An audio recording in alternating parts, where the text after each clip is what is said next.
Hello, my hot potato.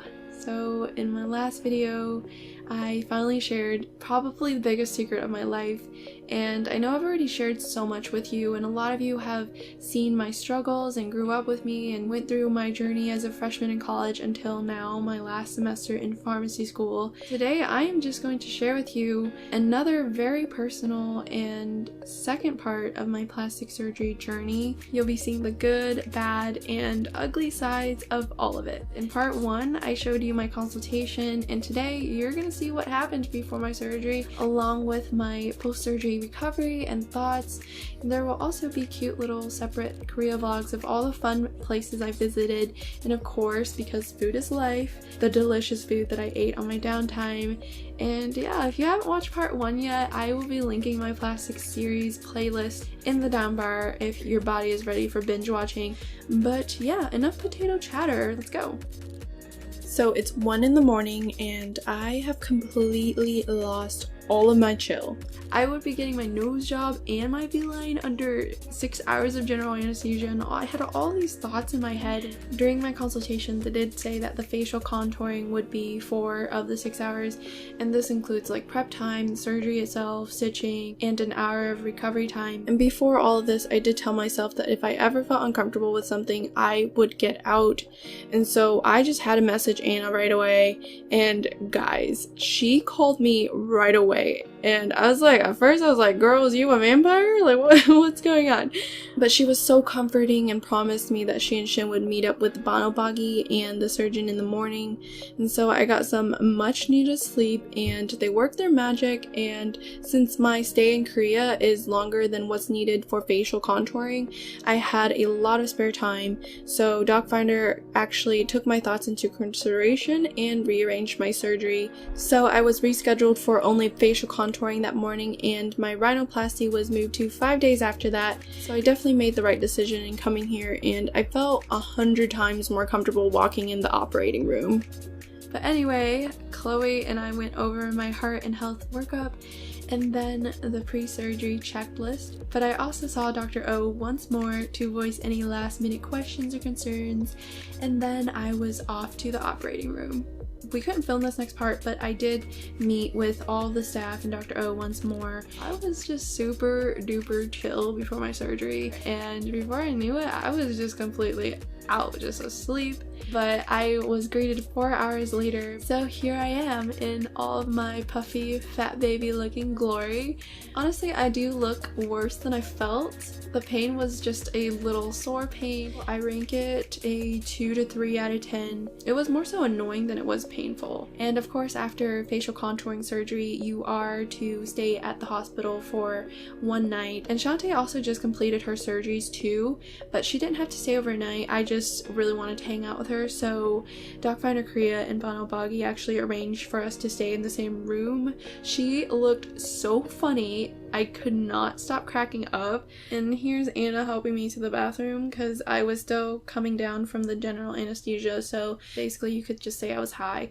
And she also walked a few laps around the floor with me since I had so much energy in me left, and I wasn't able to sleep for a while anyway after the surgery, so this was the only thing that kept me awake. And Anna left I think around like 10 or 11 that night. She probably realized I was sleeping when I started to do this weird thing I always do, which is like my eyes would be partly open, but not like, you know, all the way shut, and my mouth would basically be wide open. I swear I probably eat like 10 spiders a year. So the next morning, the nurse came in to remove the tube drains in my mouth, which you saw earlier. It was like getting a really long tampon removed from your cheek. Once that's over, Dr. O came to visit me, and he asked how I was doing, if I was in any pain. At this point, my pain level was a 3 out of 10, and I actually remember my wisdom teeth removal as like way worse pain, so he did a pretty freaking good job. He also told me I would reach peak swelling around the 3rd day, and it would slowly go down after that,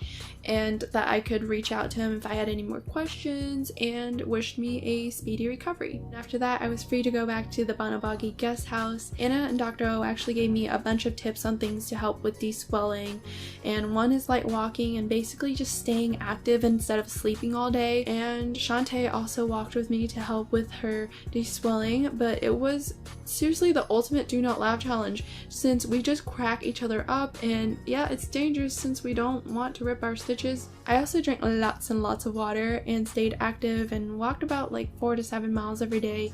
You will have a lot of phlegm after being under general anesthesia for a couple of days, and drinking a lot of water helped so much. So of course, also doing some pretty bad dancing in between that exhibit 1 and 2 here. Sorry about that. And in between my laps, I changed out my facial ice packs to help with the growing warm, burning sensation and inflammation in my face, especially around my jawline. I also made sure to sleep with my head elevated to help with deswelling. It's not the most comfortable, but you can always get a super comfy pillow like I did, or a neck pillow that helps a lot. Dan, the cameraman for this entire trip, also helped me during my recovery, and here he is putting my socks on for me. But I was a lazy potato and I just pretended like I couldn't, okay? Embracing the grandma lazy lifestyle, you know what I mean? And the biggest, saddest note is that for the first 7 days, I am on an entirely liquid diet. And the fatty in me was very, very sad, but thank the Lord, Banobagi provided a huge pack of delicious, and I mean this stuff is like laced with something addictive, but it was so delicious. It's pumpkin juice and it helps with the deswelling, and Docfinder also gets you pumpkin juice if you go to another clinic, so you will taste this deliciousness. The Banobagi also gave me porridge since I can eat soft food after 7 days, and you also get these super yummy soybean drinks too.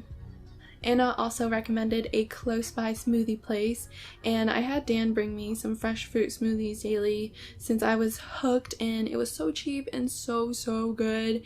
But at this point, I missed chewing food so much, so I lived by watching food shows, and I was craving mandu so bad. I was like, yes, one day I will eat you. And yeah, this is what my bedside desk looks like. After I drank like 1 pumpkin juice and up to 2 soybean drinks, I would immediately swish my mouth with water and then gargle. I gotta say, the gargle does not taste good at all, my friends, but you gotta do it. My pain level was always at most a 3 out of 10, so I barely needed any painkillers, though I think I might have a very high pain tolerance just because, you know, I'm a badass nowadays, but I'm just playing. And these are my meds. I take 1 packet 30 minutes after my meals, 3 times a day. The medications are given to you for free by Docfinderkorea, so they even pick it up for you and deliver it to, like Anna did for me. And here is my post-op deswelling progress. So during this time, I got to roam and shop a lot to help with deswelling and to pass time. But if you want to see all that, wait and check out the vlog of all the touristy things that went on during my downtime. I will have it in the down bar.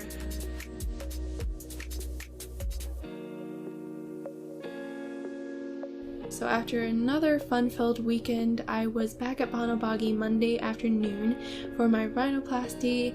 I fasted 6 hours before, and I met up with Devin to, of course, review my health workup and pre-surgery checklist. Devin also explained the aftercare, and I didn't get to film the aftercare for my facial contouring, but it was just as thorough. Afterwards, I went to see Dr. Lee for my pre-op consult, and he took so much care and attention during this time to just make sure that I was ready to go and confident for the surgery, and I was ready to go and changed into the Banobagi robes and off to surgery. 2 hours later, I woke up and was completely out of it, like high off of my mind. I wish someone actually recorded me and what I said, but I was so loopy, and apparently I said a bunch of funny things. Surprisingly, it was so much worse than my facial contouring post-op by like 500 times. I had cotton gauze packed up my nose, and every time I swallowed water, it felt like I was drowning, and I hate that feeling so much. I had to breathe through my mouth, and finally the following morning came and I was back at Banobagi, and they were to remove my cotton gauze. It was the best feeling ever. I was able to breathe again. They also removed the stitches under my sideburns from the facial contouring, and she checked the stitches inside my mouth to make sure that they were clean and not infected, and this is why gargling is so important, you guys. And here I am, happy little camper, back at the guest house, able to breathe. I can breathe cleanly now, the gauze is coming. But at this this point, I only had a slight burning pain in my right ear where the cartilage was taken, and the ear had some pretty bad bruising too, you guys. But I was so happy that I had no bruising from my nose job, like on my face. I mean, there was like some slight yellowing around my eyes, but it wasn't like as bad as I see with other people on YouTube.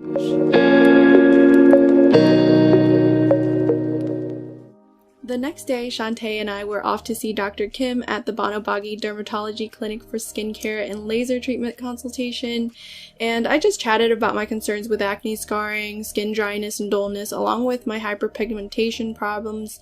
And guys, I'm not kidding, but seriously, everyone I saw in Korea had flawless skin, like just like in the dramas. Like, talk about freaking skin goals for real.